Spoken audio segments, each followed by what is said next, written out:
Good morning. Welcome on this Tuesday morning, February 9th. Jan Akins, good morning to you. Wendy Chadwick and Jeremy, good morning. Welcome everybody. Jim and Kathy Fuente. Good morning. Let's see who else shows up this morning. Lori Agassi, good morning. Good to see you this morning. And very nice to meet you finally on Sunday as well. Lori Chase, good morning to you. Becky Johnson, good morning. Welcome everybody. Carmen Lego, good morning. Good to see you this morning. Welcome everybody who's coming early, right on time at 7 a.m. There's my mom, good morning.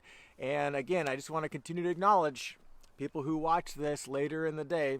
That's many more of you, so I appreciate that. And if you are watching this morning, a little later on, I'm going to acknowledge Maverick Para, Jake Para, Sierra Para. You guys watch this devotion on as you're preparing for school or on the way to school, so I want to give you a shout out this morning. Stephen Andrea Hauser, good morning. I see you there. Karen Lowe, good morning. Mike and Kim Johnson. Welcome, everybody. This morning, I am in Psalm 39. Psalm 39. And this is an interesting psalm. I think there's some really good takeaways for healthy living, healthy acknowledgement of responsibility when we have, when we are suffering affliction, and we are acknowledging that God has a hand in that to grow us, to mature us. And this is David's working through his situation. He's in a grievous situation. He's afflicted. And how does he handle it? There's things for us to learn. So, hey, Deanne Fine, good morning to you. Mike and Joe Stromberg. So I'm going to read from Psalm 39 and comment on as we go along. This is verse 1. I said, I will guard my ways, that I may not sin with my tongue. I will guard my mouth with a muzzle so long as the wicked are in my presence. I was mute and silent. I held my peace to no avail, and my distress grew worse. My heart became hot within me as I mused. The fire burned, and I spoke with my tongue. So David is initially saying, I'm holding my tongue. I'm not going to say a word, especially in the presence of my enemies. And so I'm wondering why. Why is he doing this? What is happening here that he is holding his tongue? There's something he could say, but he's not. He's restraining himself. And while he does this, his heart is burning in him. It's like, the more I think about this, the more upset I get. But I'm holding my tongue. So, it makes us curious about it. So thankfully, he opens his mouth and says something. So he says in verse 3, Then I spoke with my tongue, O Lord. So who's he speaking to? Not his enemies. He's speaking straight to God. He says, O Lord, make me know my end and what is the measure of my days. Let me know how fleeting I am. You've made my days a few handbreadths, and my lifetime is as nothing before you. So he's saying the first words out of his mouth are, God, help me to know how short my life is. Something is upsetting me right now. I feel afflicted, and I'm compelled for some reason not to speak, especially in the presence of my enemies. But when I do finally open my mouth, I'm just asking God, teach me to know how short my life is. Teach me to know the number of my days. Why? Why is this the words that he's speaking? He says in verse 7, And now, O Lord, for what do I wait? My hope is in you. So he knows that God is the only one that can change his affliction. God is the one who is in control. So I'm not going to talk to my enemies. I'm not going to talk to anybody else. I'm going to talk straight to God. God, help me to know. And so somehow it's related to the length of my life. Lord, help me to know how short my life is. And I'm going to wait on you. My hope is in you. He gives us a little bit more information, and it keeps coming. Wait for it. He says, I am mute. I do not open my mouth, for it is you who have done it. Okay, so now the other shoe drops, right? So why wasn't he talking about his enemies? Why wasn't he opening his mouth in any other circumstances? Because and he only opens up to God. God, help me to know my days, number of my days, because it is you. It is you who have done it. You are the one who are afflicting me. Why? What's going on here? He says, deliver me from all my transgressions, and do not make me the scorn of the fool. So David is simply taking responsibility for some behavior, some action, some inward spirit that he believes God has allowed him to be afflicted. He believes that God is trying to open up his mind and eyes to see, like, hey, you're in the wrong here. You need to wake up. You need to be aware. And so he's taking it. It's like, okay, God, I'm sorry. Forgive me for my transgressions. I know that it is you who, you're the only one I can talk to about this, because you're the one who is causing this affliction in me because of my own behavior. And he takes responsibility for it. And so I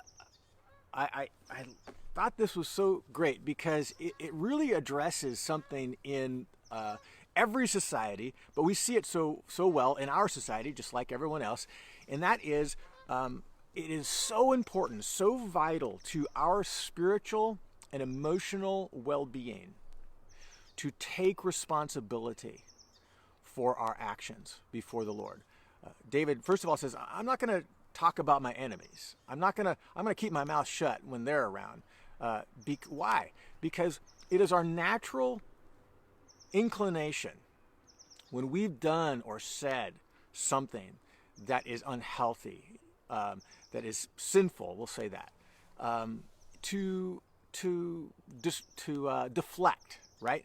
To shift blame. Somebody else needs to share the blame for my actions. Somebody else is at fault, or at least needs to share responsibility for what I've said or what I've done. And when we do that, we short-circuit our own maturity. We short-circuit our own growth when we don't take responsibility for the things that we say and do that are unhealthy or sinful.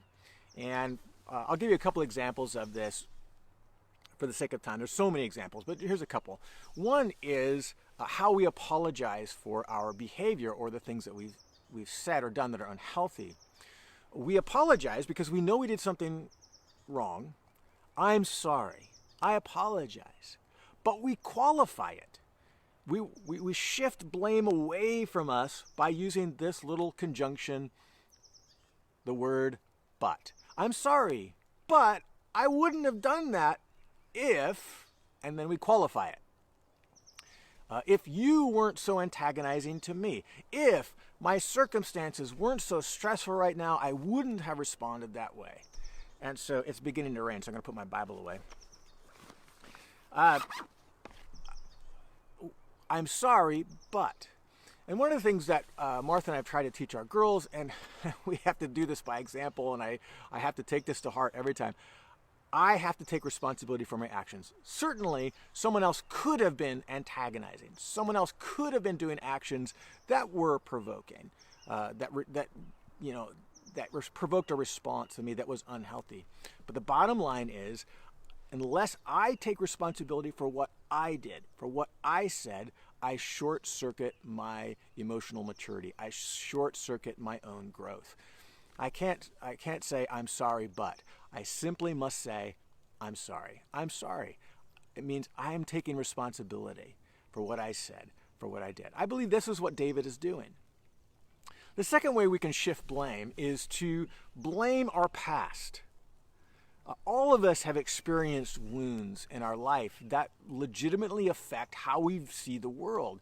we see it through the lens of these wounds that have deeply caused pain in us and so on. And so we are reactive sometimes, disproportionate to our circumstance because of these wounds. So that leads us, if we don't take responsibility for our own actions, then it can lead us to just blaming our wounds, blaming our past, blaming how we were brought up, blaming the deficiencies of our past or the wounds of our past for our present behavior. Now, I want to acknowledge that those wounds are real. I want to acknowledge that how we were raised, sometimes some of us were raised in very dysfunctional, even abusive homes maybe. Or we've experienced, if we've lived long enough, we've experienced very painful things in our life that do create wounds in us emotionally. I'm not saying that we should ignore those or minimize those in any way. What I am saying is what we can do is acknowledge those wounds while simultaneously taking responsibility, recognizing that our behavior or our words are unhealthy. And we don't want to be unhealthy, that our behavior or words are in fact sinful, and we don't want to sin. And so certainly these wounds or my past has affected how I see the world today. I acknowledge that. I'm aware of how they affect me, but I take responsibility for my current actions, my current behaviors that are unhealthy. It's like, yep, that is unhealthy. I'd call it for what it is, and I acknowledge it. Yes, I take responsibility for that. I think acknowledging responsibility is the path of growth, and it's the path of emotional health. And this is how the psalm ends. And I won't read it because it's raining and I don't want my Bible to get wet. But he says, Lord, this is why he's saying, help me to acknowledge, to number my days. Help me to see how short life is. I'm just, rather than try to skirt the issue, blame my enemies, compare myself, how good I am compared to my enemies. I don't deserve what I've been given. All the ways we play victim, playing the role of the victim is still another way of shifting blame away from yourself. But simply taking responsibility. God, teach me. Help me to know the number of my days, that I might act in a way that is appropriate, that's healthy, that is reflective of your righteousness in me. And the psalm ends, God, my hope is in you, and because my life is short, I pray that through your forgiveness for this transgression, that a smile will return to my face. That's how the psalm ends. I love that. That a smile would return to my face. That my life, the anguish, the difficulty that I'm feeling because of my behaviors, because of my transgressions, I will be able to receive the forgiveness that God offers and move forward so that I can embrace a good, healthy, nourishing life that it includes embracing joy and the good things of God while taking responsibility for my unhealthy behavior, that a smile would return to my face. I love that. So I hope this is helpful. I know it's really helpful to me to reflect on these things pretty regularly because I always want to call out sinful, unhealthy behavior in my life, and I don't want to shift blame. I short-circuit my growth.